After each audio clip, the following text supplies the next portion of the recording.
로마서 9장부터 11장까지 사도 바울은 당시 초대교회의 가장 큰 핫 이슈인 신학적으로 가장 어려운 문제를 다루고 있습니다. 바로 이스라엘 백성들이 하나님의 아들 예수 그리스도를 수용하지 못하고 배척한 사건이죠. 하나님의 백성이 하나님이 보내신 하나님의 아들을 받아들이지 않은 것, 참 이해하기 힘든 미스테리 같은 사건입니다. 그들이 얼마나 메시아를 기다렸습니까? 근데 정작 메시아가 왔을 때 그들은 메시아를 알아보지도 못하고 그 메시아를 그냥 돌려보는 것이 아니라 십자가에 매달아 죽였다. 정말 이해할 수 없는 미스테리 같은 사건입니다. 그런데 더욱 놀라운 일이 벌어졌습니다. 이 하나님을 누가 믿고 받아들였습니까? 유대인이 아니라 이방 사람들. 유대인들이 사람처럼 여기지 않았던 그 이방 사람들이 예수 그리스도를 주로 고백하고 교회에 들어오고 있습니다. 처음에 한두 사람 들어올 때는 뭐 그럴 수 있겠지 했는데 시간이 지나서 더 많이 들어오는 겁니다. 나중에는 그들이 교회의 주류가 되었습니다. 이와 같은 현상이 로마 교회에서 벌어지고 있습니다. 로마 교회를 세운 개척자들은 유대인 그리스도인들이었습니다.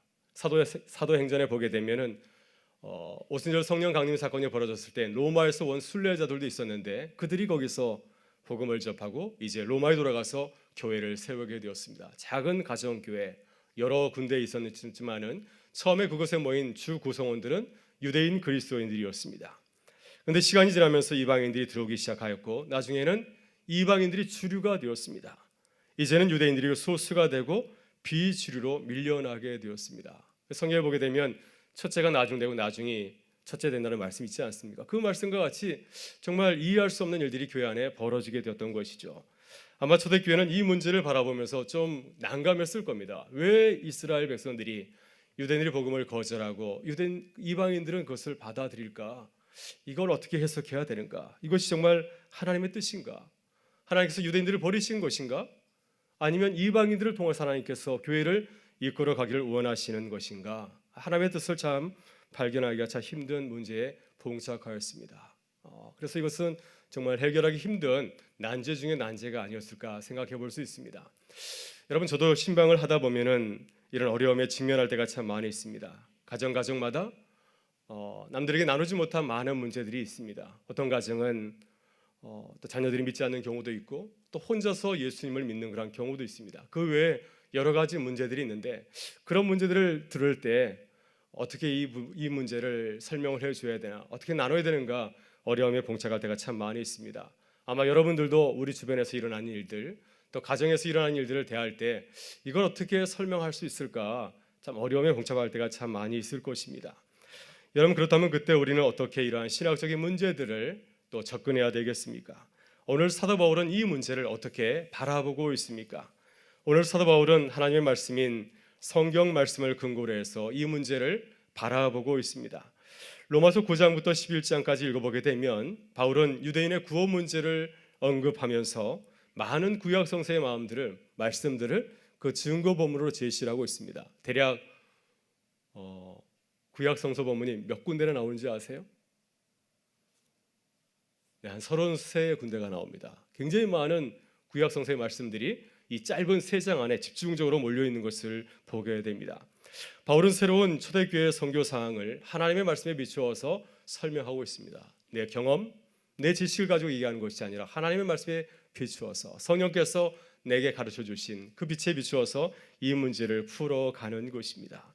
성경을 그냥 읽고 해석하는 것이 아니라 예수 그리스도 안에 나타난 그 하나님의 구원 사건을 구약 성경을 통해서 읽고 있는 것입니다. 아주 오래전에 있었던 모세가 기록했던 모세 오경 있지 않습니까? 그 도라의 말씀들 또 많은 예언자들이 이스라엘 백성들에게 들려준 예언사의 말씀들이 있습니다.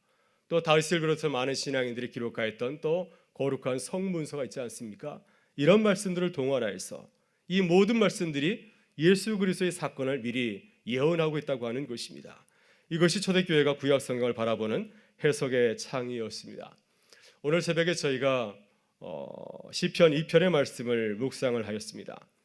초대교회는 이 시편 2편의 말씀을 예수 그리스도의 안건을 보여주는 시라고 이해를 하였습니다. 이 시편 2편 7절 이하를 보게 되면 이런 내용이 나옵니다.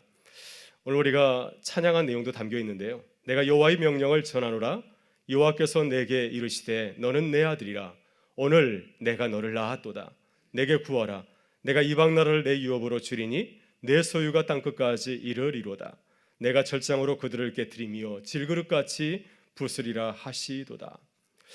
이 시편의 말씀은 다윗 왕가를 위해서 기록한 말씀입니다. 하나님께서 다윗 왕을 비롯해서 그 모든 왕들을, 그의 왕들을 자신의 아들로 삼아 주셨다고 하는 것입니다. 또 그 아들들을 통하여서 이스라엘 그 유다의 왕들을 통해서 하나님께서 하나님의 뜻을 세상 가운데 펼친다고 하는 그 내용을 담고 있습니다. 그런데 초대교회와 또 바울 사도는 이 말씀이 예수 그리스도에 증거하는 말씀이라고 이해하고 받아들인 것이죠. 그래서 이들은, 초대교회는 이 구약 성서의 말씀을 예수 그리스도 사건에 비춰서 한번 읽어보았고, 또 그리고 종말론적인 그런 시각에서 하나님께서 오늘 우리 시대 때 어떻게 당신의 구원의 역사를 이루어가는가 하는 구원사적인 시각에서 구약 성경의 말씀을 읽었습니다. 그래서 그들은 하나님의 말씀이 과거에 일어났던 일을 기록하는 것이 아니라 지금 우리에게 말씀하고 있다고 하는 것입니다. 지금 우리에게 일어난 일을 하나님께서 미리 예언자들을 통하여서, 또 모세를 통하여서, 또 많은 성문사의 말씀들을 통하여서 가르쳐 주었다고 하는 것입니다. 특별히 유대인의 구원의 문제를 바울 사도는 이러한 구원론적인 또 종말론적인 관점에서 이 문제를 설명을 하고 있습니다. 이제 오늘 본문에서 바울 사도는 유대인의 구원의 문제에 대해서 논증을 이제 시작을 하고 있습니다. 우리가 지난 시간에 나눴던 로마서 9장 1절부터 5절의 말씀은 이 논증에 대한 서론이라고 할 수가 있습니다. 바울은 이 문제를 바라보면서 이스라엘에 대한 자신의 개인적인 생각을 이렇게 표현을 하고 있습니다. 두 가지를 얘기하고 있는데, 하나는 나는 이스라엘 백성으로서, 이스라엘 사람으로서 내 백성의 구원의 문제에 대해서 깊은 관심을 가지고 있다고 하는 것입니다. 바울은 이렇게까지 얘기하고 있습니다. 내가 저주를 받아서 그리스도에게서 끊어질자 할지라도 내 백성이 구원을 받는다고 한다면 기꺼이 나는 나의 자신을 드리겠다고 하는 것입니다. 아주 애정을 가지고서 자신의 동족의 그 문제가 잘 해결될 것을 이렇게 기대하고 또 기도를 하고 있습니다. 또 다른 하나는 이스라엘의 구원사적인 특권에 대해서 그의 관심을 드러내고 있습니다. 이스라엘은 이방인들보다 먼저 하나님의 백성으로 부름을 받은 아주 축복받은 민족이죠. 그들이 주 안에서 받은 영적인 그 특권들이 얼마나 많이 있는지 모릅니다. 그들은 율법을 받았고, 또 하나님의 자녀로 입양이 되었고, 또 언약과 약속의 말씀을 또 받았습니다. 또 그들에게는 정말 자랑할 만큼 아주 뛰어난 많은 믿음의 조상들을 가지고 있습니다. 무엇보다도 예수 그리스도께서 이 유대인의 가문에서 태어나지 않았습니까? 이런 많은 축복을 그들은 갖고 있습니다. 그러나 안타깝게도 예수 그리스도를 영접하지 않았기 때문에 지금 유대인들은 잘못하면 그리스도에게서 끊어질 수 있는, 구원의 그 확증을 놓칠 수 있는 그런 위기 가운데 놓여 있습니다. 이것이 이스라엘의 영적인 현 주소이죠. 여러분, 우리도 이러한 바울의 심정을 가지고서 우리 가족과 이웃을 바라볼 수 있기를 바랍니다. 우리 인생 가운데서 가장 소중한 것이 무엇입니까? 바로 그것은 구원의 문제가 아니겠습니까? 우리가 이 세상에 아무리 잘 살았다 할지라도, 큰 성공을 거뒀다 할지라도 구원의 문제가 확실하지 않다면 어떻게 되겠습니까? 우리가 죽어서 구원받고 천국에 가지 못한다고 한다면 얼마나 불쌍하고 비참한 인생이 되겠습니까? 예수님께서 들려주신 부자와 나사로 비유를 보게 되면은 세상에서 부자로 잘 살다가 이제 죽어서 지옥에 간 이 부자가 있습니다. 그 부자가 아브라함을 향해서 이렇게 부탁을 하지 않습니까? 내게 한 번만 저 세상에 내려가게 해주십시오. 내가 내려가서 내 자녀들에게 이 사후 세계가 있다는 것을 알려주게 해주십시오. 그래서 그들이 세상에서 살 때 하나님을 잘 믿고 천국에 갈 수 있도록 알려주게 해달라고 아브라함에게 간곡하게 부탁하는 것을 보게 됩니다. 예수님께서 어리석은 부자의 비유에서 자신의 부를 자랑하는 부자에게 경고를 하고 있습니다. 오늘 밤 내가 내 영혼을 부르면 내 모든 소유가 누구의 것이 되겠느냐? 사도 바울은 자신의 동족인 유대인들이 주님을 받아들이지 못하는 이 심각한 현실을 가슴 아프게 받아들이고 있습니다. 내가 저주를 받아서 끊어진다 할지라도, 그리스도에게서 끊어진다 할지라도 내 백성이 주님을 믿고 구원에 이른다고 한다면 나는 얼마든지 그러한 길을 걸어가겠다고 하는 것입니다. 오늘 우리도 가족과 이웃에 대해서 이런 복음의 열정을 가지고서 기도할 수 있기를 간절히 바랍니다. 또 이 나라와 민족을 바라보면서도 우리가 이런 바울과 같은 그 심정을 가지고서 기도해야 될 줄 믿습니다. 오늘 주님은 어떻게 하나님께서 우리를 주님의 백성으로 선택하시고 구원하시는지를 이스라엘의 그 선택과 구원을 통하여서 말씀을 하고 있습니다. 오늘 이 시간 하나님께서 어떻게 이스라엘을 선택하시고 또 구원하셨는지를 바라보면서 우리도 하나님께 감사하고 하나님의 구원의 은혜를 다시 한번 사모하는 시간이 될 수 있기를 간절히 바랍니다. 첫째, 하나님께서는 우리에게 놀라운 약속의 말씀을 하시고 그 약속의 말씀을 이루어 가십니다. 우리 본문 6절의 말씀을 함께 보도록 하겠습니다. 같이 한번 읽겠습니다. 그러나 하나님의 말씀이 폐하여진 것 같지 않도다. 이스라엘에게서 난 그들이 다 이스라엘이 아니요. 바울 사도는 이스라엘과 구원 문제를 다루면서 첫 번째 묻는 질문이 바로 이것입니다. 이스라엘에 대한 하나님의 말씀이 폐하여졌습니까? 하나님께서 이스라엘 백성들을 축복하지 않았습니까? 내가 너희를 통하여서 내 일을 이루겠다. 내가 너를 내 아들로 삼았다는데 이스라엘 백성들을 향하신 하나님의 그 약속의 말씀이 폐해졌는가? 이제 더 이상 유통기간이 끝났는가? 이런 말씀을 던지고 있는 겁니다. 왜냐하면 지금 초대교회 당시에 이스라엘은 예수 그리스도를 받아들이지 아니하고 점점점 더 그리스도의 구원으로부터 멀어져 가고 있기 때문입니다.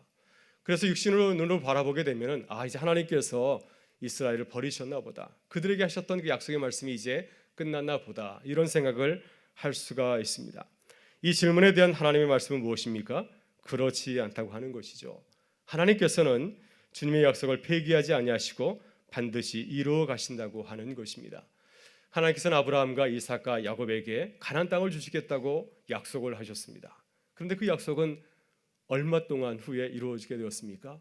무려 400년 후에. 이제 요셉이 애굽 땅에 들어가서 그곳에서 400년 지난 후에 그리고 나서 비로소 그들이 이제 출애굽을 경험하고 광야를 거쳐서 이제 여호수아 시대에 그 땅에 들어가서 그 땅을 차지하게 되었습니다. 여러분, 이렇게 하나님의 약속은 오랜 시간에 걸쳐서 이렇게 이루어지는 것을 보게 됩니다. 아마도 그 중간 과정에 있었던 많은 사람들은 하나님이 우리를 잊어버렸나 보다. 우리는 우리의 눈앞에서 뭔가 이렇게 빨리빨리 진행되지 아니하면은 하나님께서 우리를 잊어버렸나 보다. 이제 하나님의 약속은 끝났나 보다 이렇게 생각합니다. 그러나 하나님께서는 그렇지 아니하시다고 하는 거죠. 하나님께서 당신께서 하신 그 말씀을 끝까지 붙드시고 그 말씀을 이루어 가시는 신실하신 하나님이라고 성경은 우리에게 증거를 하고 있습니다. 문제는 하나님의 약속에 패한 것이 아니라 이스라엘 자신의 문제입니다. 대다수 이스라엘이 하나님의 약속을 의심하고 하나님의 말씀이 이루어질 수 있도록 불순종하였기 때문이었습니다. 하나님께서는 이스라엘을 부르신 것은 특권만 주신 것이 아니라 사명도 주셨습니다. 하나님께서는 이스라엘 백성들이 하나님의 백성이 되어서 그 뜻을 이루며 살아가기를 간절히 원하십니다. 그런데 이스라엘은 자신에게 주신 그 특권만 생각하고 그들이 하나님의 백성으로서 해야 될 그 사명을 소홀히 하였습니다. 그래서 그들이 이제 하나님의 그 구원에 이르지 못하게 된 것이었습니다. 그래서 바울은 이렇게 이스라엘 향하여서 증거하고 있습니다. 6절을 보게 되면 후반부에 이런 말씀을 하고 있습니다. 이스라엘에게서 난 그들이 다 이스라엘이 아니요. 바울은 이스라엘을 둘로 구분하고 있습니다. 육신의 혈통에 따른 이스라엘과 영적인 구원의 선택에 따른 이스라엘을 구분하고 있습니다. 육적인 이스라엘과 영적인 이스라엘을 구별하고 있습니다. 하나님께서는 모든 이스라엘을 다 선택하고 부르셨지만은 그러나 이스라엘이 넘어져서 모두가 하나님의 구원에 이르지 못하였다고 하는 것입니다. 이스라엘 민족은 당연히 하나님의 구원을 얻을 것처럼 생각하였습니다. 그 근거가 무엇입니까? 우리는 다윗의 자손이라고 하는 것이죠. 우리는 혈통으로 따질 때 하나님께서 부르신 다윗의 자손들이기 때문에, 아브라함의 자손들이기 때문에 당연히 구원에 이를 것처럼 생각하였습니다. 그러나 바울은 이러한 생각에 대해서 로마서 2장에서 그렇지 않다고 분명히 대답을 하고 있습니다. 바울은 유대인을 둘로 구별하고 있습니다. 표면적 유대인, 이면적 유대인, 이렇게 구별하고 있고요. 또 겉사람의 할례를 받은 자와 속사람의 할례를 받은 자로 이렇게 구별을 하고 있습니다. 유대인들은 이 사실을 깨닫지 못하고 육신의 특권만을 강조한 것이었습니다. 우리는 다윗의 자손이기 때문에, 다윗의 자손이기 때문에 당연히 하나님의 구원에 이를 수 있다, 이렇게 자신하였기 때문에 이러한 서민의식과 특권의식이 그들로 하여금 걸려서 넘어지게 한 것이었습니다. 여러분, 따라서 우리는 이 유대인을 바라보면서 하나님 앞에서 겸손해야 될 줄 믿습니다. 우리를 부르신 하나님의 은혜와 사랑에 감사해야 될 줄 믿습니다. 우리를 부르신 주님의 그 특권에 머물러 있는 것이 아니라 그 은혜를 깨닫고 하나님의 부르심에 걸맞는 하나님의 백성으로 살아가는 주님의 백성들 되실 수 있기를 간절히 바랍니다. 둘째, 하나님께서는 우리를 전적으로 은혜로 선택하셨다고 말씀하고 있습니다. 우리 본문 7절과 8절의 말씀을 같이 한번 읽어보겠습니다. 또한 아브라함의 씨가 다 그의 자녀가 아니라 오직 이삭으로부터 난 자라야 내 씨라 불리리라 하셨으니 곧 육신의 자녀가 하나님의 자녀가 아니요 오직 약속의 자녀가 씨로 여기심을 받느니라. 아멘. 네, 6절에서 바울 사도는 이스라엘에게서 난 자들이 다 이스라엘이 아니라고 말씀을 하였습니다. 그 예로 바울은 아브라함의 자녀를 예로 이렇게 증거를 하고 있습니다. 아브라함의 자녀가 다 해서 몇 명입니까? 몇 명이에요? 아시면서 대답 안 하는 거죠? 네, 아브라함의 자녀는 2명이죠. 물론 노년의 나지에 또 구드라와 결혼해서 자녀들을 낳는데 일단 우리가 알기로는 이 아브라함은 자녀가 둘입니다. 큰 아들은 하녀 하갈에게서 난 아들 이스마엘이고 둘째 아들은 본처인 사라에게서 난 이스하악입니다. 그런데 주님께서는 아브라함의 자녀에 대해서 놀라운 말씀을 하십니다. 오직 이스하악으로부터 난 자라야 내 씨라 불리리라. 오직 이스하악으로부터 난 자라야 내 씨라 불리리라. 육신의 태어남의 순서를 따르자고 한다면 이스마엘이 당연히 아브라함의 첫 아들입니다. 그런데 주님은 육신의 자녀가 내 자녀가 아니라 약속의 자녀가 내 친아들이라고 말씀을 하고 있습니다. 만약 우리가 이스마엘이라고 한다고 한다면 이 말씀이 굉장히 소원하게 들릴 것 같습니다. 왜 하나님께서 나를 선택하지 않으시고 나를 버리셨을까? 왜 나를 당신의 자녀로 받아주지 않는가? 하나님께서 나를 선택하지 않은 것이 굉장히 불공평하게 들릴 수 있을 것 같습니다. 그래서 하나님에게 따질 수 있습니다. 하나님 당신은 불공평하십니다. 이렇게 얼마든지 말할 수 있습니다. 그러나 지금 이 말씀은 이스라엘에게 주시는 말씀이 아니라 이스마엘에게 주시는 말씀이 아니라 아브라함과 이삭의 후예인 이스라엘이요 유대인들에게 주시는 말씀입니다. 만일 우리가 이삭이라면 하나님께서 우리를 선택하신 하나님의 은혜가 얼마나 크고 놀라운지 모릅니다. 이삭이 이스마엘보다 나은 것이 무엇입니까? 이스마엘과 이삭을 비교할 때 누가 더 인간적으로 뛰어난 인물처럼 보입니까? 본문을 보게 되면 이스마엘이 훨씬 더 남성적이고 굉장히 적극적인 아들이었던 것을 우리가 보게 되고 그에 비해서 이삭은 굉장히 여성적이었습니다. 굉장히 소극적인 그런 아들이었습니다. 그리고 이삭은 첫째 아들이 아니고 둘째 아들입니다. 따라서 아버지 아브라함은 이삭보다도 이스마엘이 더 마음에 들었을지 모릅니다. 그런데 하나님의 은혜로 이삭이 아브라함의 후사로 이렇게 결정이 된 것이죠. 이렇게 볼 때 하나님의 선택은 전적으로 하나님의 긍휼과 사랑 때문이었습니다. 그가 아브라함의 후사가 된 것은 전적으로 하나님의 선택이요 하나님의 은혜의 결과였습니다. 여러분 우리도 그렇습니다. 우리는 예수 그리스도를 믿고 하나님의 자녀가 된 것을 어떻게 생각하십니까? 우리가 남들보다 더 열심히 있고 더 믿음이 있어서 하나님께서 우리를 먼저 부르신 것일까요? 우리가 세상 사람보다 더 좋은 성품을 가지고 있고 더 좋은 믿음의 조건을 가지고 있기 때문에 주님께서 우리를 선택하셨습니까? 우리들이 신앙생활을 하다 보면은 이러한 생각에 빠질 때가 있습니다. 굉장히 어느 순간에 내가 굉장히 근사하게 보일 때가 있지 않습니까? 새벽 늦은 시간까지 기도하는 내 모습을 바라볼 때 와 근사하다. 혹시 이런 생각 안 해보셨습니까? 우리가 열심히 하다 보면은 우리 모습에 취할 때가 참 많이 있습니다. 이래서 나를 하나님께서 부르신지 모르겠다. 이렇게 생각할지 모르겠습니다. 그러나 그렇지 않습니다. 예수님께서 당자에 비유해서 말씀하신 첫째 아들과 같은 실수를 우리가 가끔 범할 수가 있습니다. 예수님께서는 첫째 아들을 당시 바리새인들과 종교 지도자들을 경고하게 해서 비유로 말씀하였습니다. 그들의 그 종교적인 자만, 그들의 그 모습이 마치 첫째 아들과 같다고 하는 것이죠. 여러분 첫째 아들은 둘째 아들 동생이 돌아왔을 때 어떻게 아버지에게 따졌습니까? 아버지 어떻게 모든 가산을 탕진한 저 아들을 위해서 송아지를 잡을 수 있습니까? 나는 평생 아버지 곁에서 아버지를 섬겼는데 나를 위해서는 송아지 한 마리, 염소 새끼 한 마리도 잡아주지 않았는데 어떻게 이렇게 편애하실 수가 있습니까? 이렇게 따지질 않았습니까? 여러분 첫째 아들은 자신이 아주 근사한 아들이라고 착각을 하였습니다. 그러나 첫째 아들은 우리가 본문을 쭉 살펴보게 되면은 둘째 아들보다도 더 무섭고 부끄러운 죄를 아버지에게 안겨 주었습니다. 그는 아버지의 사랑을 깨닫지 못하였습니다. 그래서 아버지에게 큰 상처와 수치를 안겨 주었습니다. 오늘 우리도 첫째 아들처럼 이웃을 바라보면서 하나님 앞에서 행하지는 아니합니까? 따라서 우리는 늘 하나님 앞에서 하나님의 은혜에 감사하고 또 늘 하나님 앞에 겸손히 서는 주님의 자녀들 되실 수 있기를 바랍니다. 셋째, 우리는 하나님의 약속의 말씀을 통하여서 하나님의 자녀가 되었다고 오늘 말씀은 우리에게 증거하고 있습니다. 우리 본문 9절부터 13절의 말씀을 같이 보도록 하겠습니다. 약속의 말씀은 이것이니 명년 이때에 내가 이르리니 사라에게 아들이 있으리라 하심이라.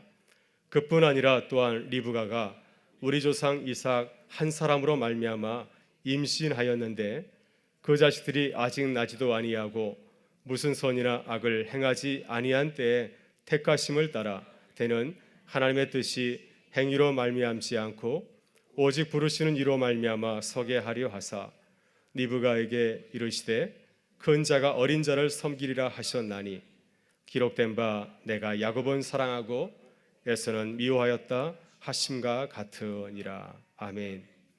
네, 여러분, 이스라엘은 그들이 다윗의 자손이라는 사실을 특권으로 생각하였습니다. 하나님이 우리를 주님의 백성으로 선택하신 것, 이것에 대해서 은혜로 생각하지 아니하고 감사하며 살질 못하였습니다.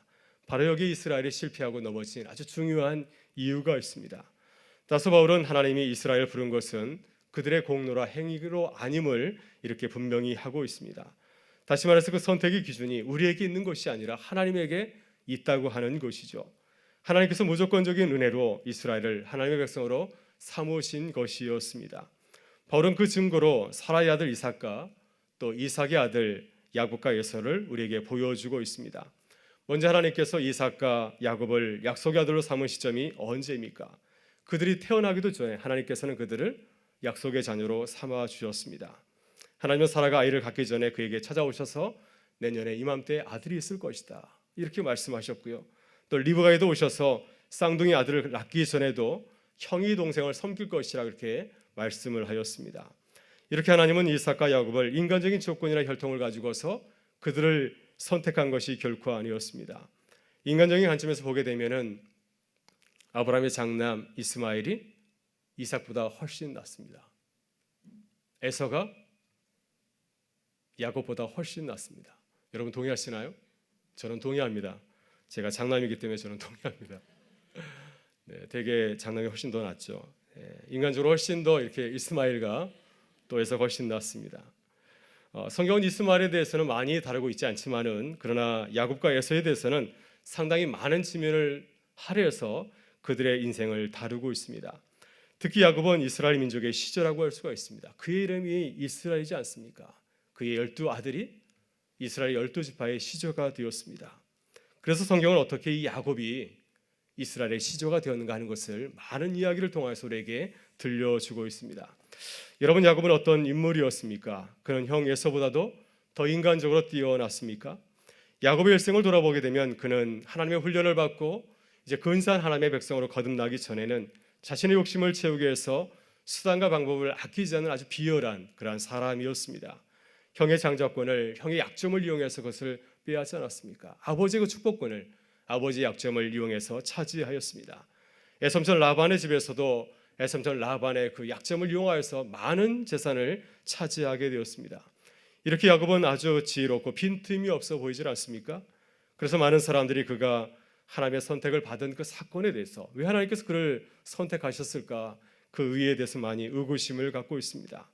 왜 하나님께서는 순진한 에서를 버리시고 욕심 많은 야곱을 하나님의 사람으로 약속의 자녀로 선택하셨을까요?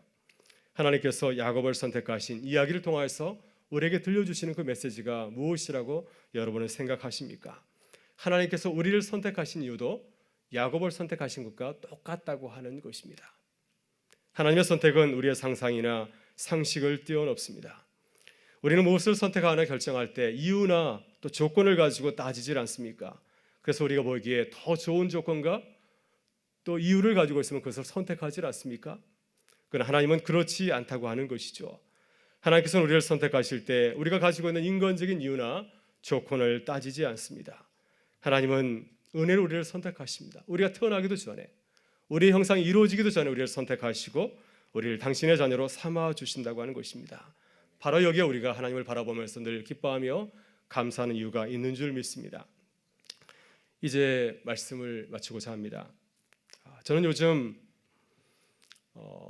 이 권력에 미쳐서 거짓을 일삼는 사람들을 바라보면 참 불쌍하다는 생각이 듭니다. 그러면서 제 모습을 한번 이렇게 비춰봅니다. 만약 내가 하나님을 믿지 않았다고 한다면, 내가 믿음의 가정에서 자라서 믿음의 길을 걸어가지 않았다고 한다면 나도 저 자리에 있지 않을까? 나도 저 자리에 있다고 한다면 세상을 쫓아가지 않을까 하는 생각을 하게 됩니다. 그래서 일찍부터 나를 부르신 하나님의 은혜가 얼마나 크고 놀라운지 모릅니다. 이것이 내가 믿음이 있어서가 아니라 하나님께서 내게 그 믿음을 주었기 때문에, 믿음의 길을 걸어갈 수 있도록 은혜를 주었기 때문에 지금 우리가 이 자리에 서는 것이 아니겠습니까? 며칠 전 아버님과 함께 식사를 하게 되었는데요, 아버님을 바라보면서 감사한 마음이 이렇습니다. 저희 아버님은 불신 가정에서 태어나서 혼자 예수를 믿고 또 목사가 되었습니다. 그 가정이 얼마나 힘들고 어려웠는지 모릅니다. 근데 저는 무슨 공로가 있는지 모르겠지만 태어날부터 믿음의 가정이었고 아무런 어려움이 없이 믿음의 길을 걷고 또 목사가 될 수 있었습니다. 이렇게 볼 때 부족한 저를 향하신 하나님의 은혜와 사랑이 얼마나 크고 놀라운지 모릅니다. 오늘 우리는 날마다 하나님의 은혜에 감사하며 살아가고 있습니까? 오늘 밤 우리가 함께 기도하면서 나를 하나님의 자녀 삼아주신 그 크신 은혜와 사랑을 다시 깊이 깨닫고 감사할 수 있는 시간이 되기를 바랍니다. 그리고 오늘 하룻밤 기도하면서 이 사랑을 깨닫지 못하고 살아가는 우리 사랑하는 나라와 민족을 향하여서, 우리 이웃을 위하여서 기도하고 또 이 은혜를 전하는 하나님의 교회가 될 수 있기를 주의 이름으로 축원합니다. 우리 함께 기도하시겠습니다. 참 좋으신 아버지 하나님,